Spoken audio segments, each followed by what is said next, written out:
Hello students, आज हम पढ़ेंगे fundamental theorem of line integral के बारे में।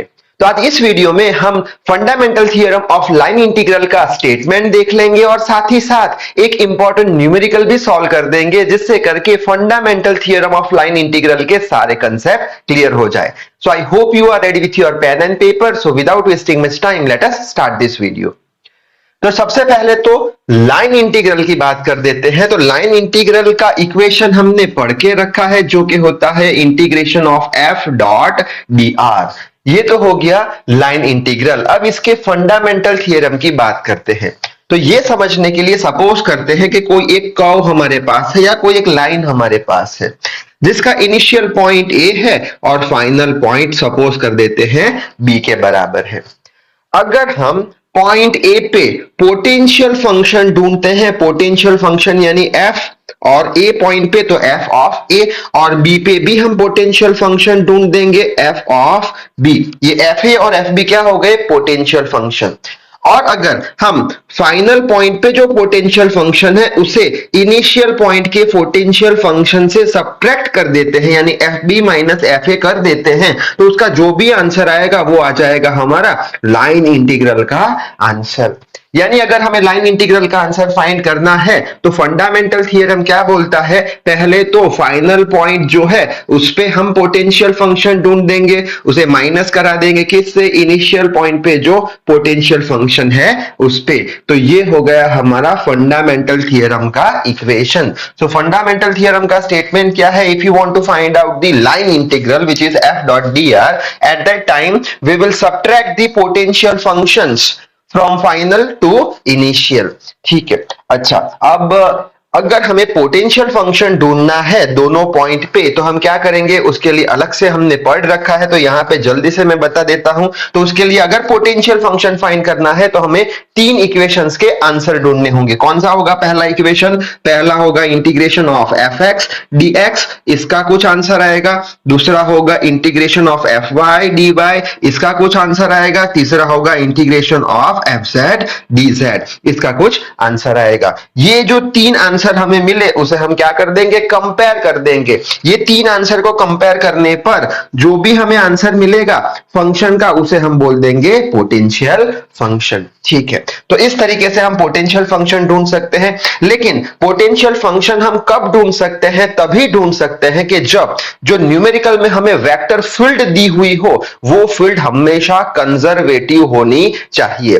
तो अगर फील्ड कंजर्वेटिव है जो न्यूमेरिकल में दी हुई है, तभी जाके पोटेंशियल फंक्शन ढूंढ सकते हैं। अब क्वेश्चन आएगा कि सर फील्ड कंजर्वेटिव है या नहीं, वो कैसे चेक करें? तो उसके लिए हम कंपोनेंट टेस्ट करते थे। कैसे? अगर याद हो तो तीन कंडीशन सेटिस्फाई होनी चाहिए। कौन सी थी? पहली थी del f x by del y is equals to del f y by del x.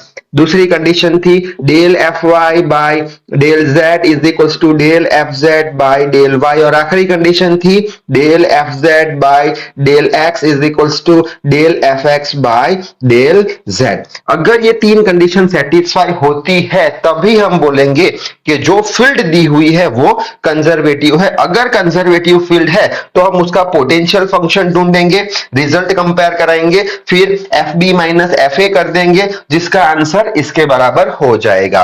तो इसके न्यूमेरिकल कैसे सॉल्व करेंगे? तो यहां पे कॉमन प्रोसीजर लिखी हुई है मैंने हर एक न्यूमेरिकल के लिए।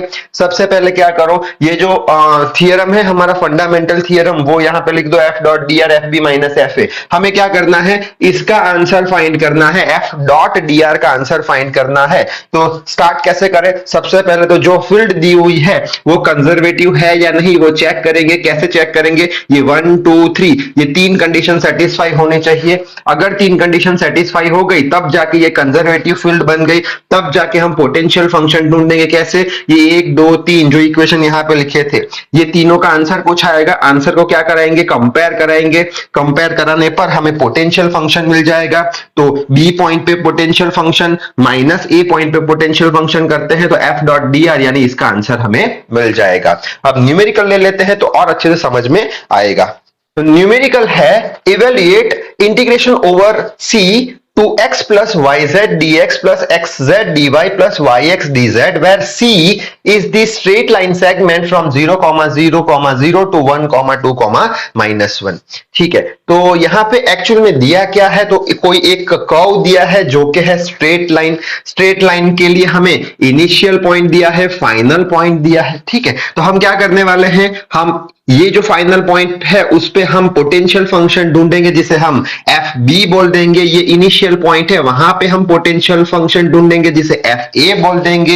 F B minus F A करेंगे, F B minus F A करेंगे तो हमें integration of F dot D R का आंसर मिलेगा। यानी इवेल्युएट क्या करना है, यहाँ पे ये चीज इवेल्युएट करनी है। ये चीज किसके फॉर्म में है, ये चीज मैं बोलूंगा एफ डॉट डी आर के फॉर्म में है। कैसे, ये हो गया हमारा एफ, ये हो गया हमारा एफ और ये हो गया डी आर। उसी तरीके से ये हो गया एफ, ये हो गया डी आर, ये हो गया एफ, ये हो गया डी आर। तो f B minus F A कर देंगे। अब कैसे करेंगे, पोटेंशियल फंक्शन कैसे ढूंढेंगे, तो स्टेप फॉलो करेंगे। पहले तो कंजर्वेटिव फील्ड दी हुई है या नहीं वो चेक करेंगे।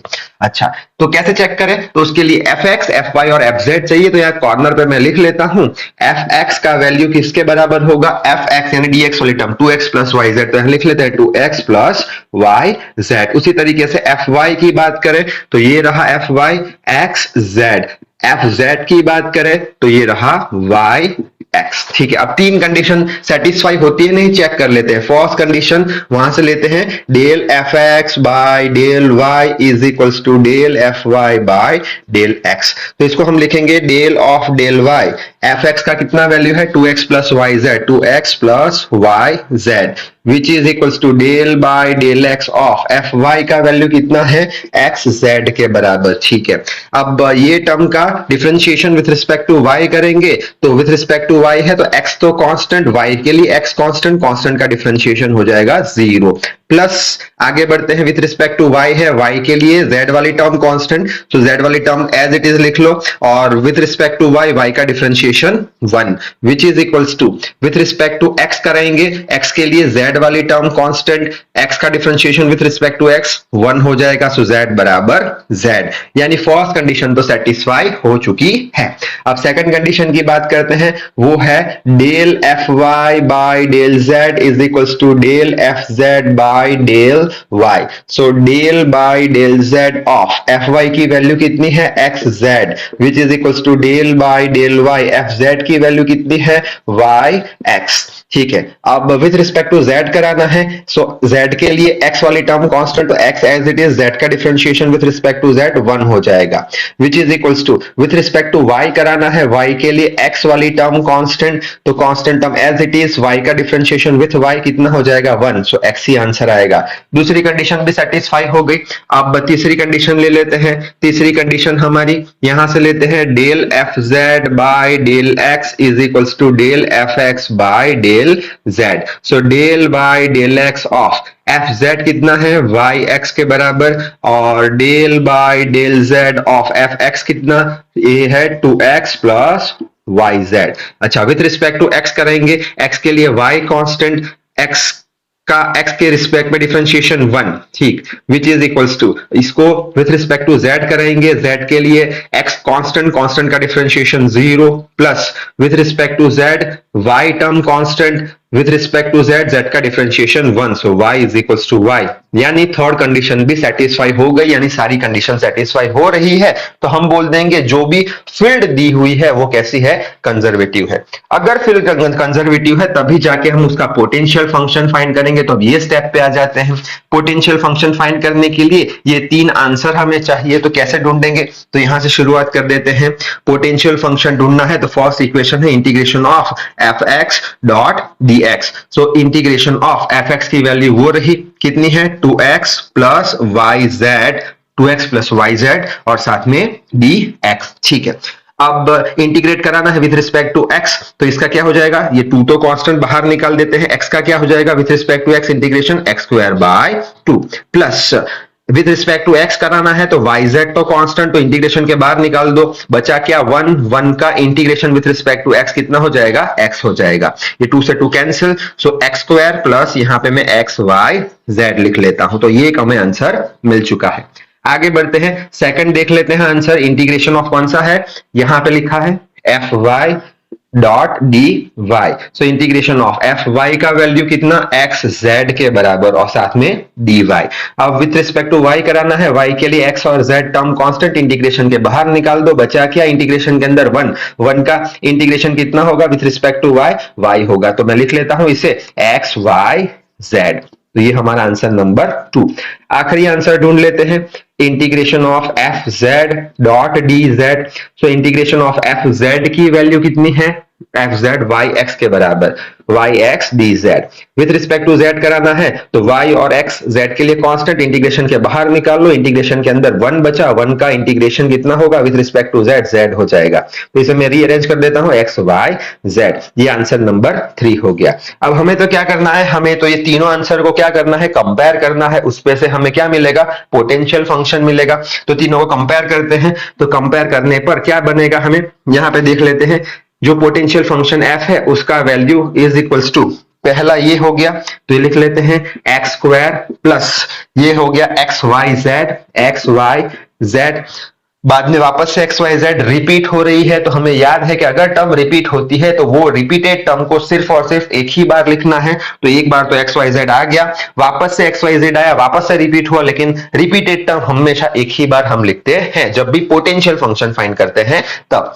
तो इन शॉर्ट हमें क्या मिल चुका है, हमें मिल चुका है पोटेंशियल फंक्शन जो इसके बराबर है। अच्छा, पोटेंशियल फंक्शन मिल गया। अब हम क्या करें, तो हमारे पास ये जो फाइनल पॉइंट है उसमें से ये इनिशियल पॉइंट माइनस करेंगे। कैसे करेंगे देख लेते हैं। तो यहां पे मैं लिख लेता हूं, हमें क्या करना है, f B minus F a करना है। अगर f B minus F a किया तभी तो एफ डॉट डी आर का आंसर मिलेगा, तभी तो ये पूरे इंटीग्रेशन का आंसर मिलेगा जो कि एफ डॉट डी आर के फॉर्म में है। ठीक है, सो एफ बी करें तो एफ बी कैसे करें, सो एफ बी यानी कौन सा पॉइंट है, ये वाला। तो यहां पे लिख लेते एफ ऑफ 1 2, ये फाइनल पॉइंट है, माइनस एफ ऑफ ए कितना है 0,0,0। ठीक है, अब एफ तो ये हमारे पास है, इसमें ये वैल्यू रखेंगे। ठीक है, अब ये वैल्यू एक्स की जगह 1 रखेंगे, एक्स की जगह 1 रखेंगे तो फाइनल पॉइंट कैसा हो जाएगा, पोटेंशियल फंक्शन मिलेगा फाइनल पॉइंट पे।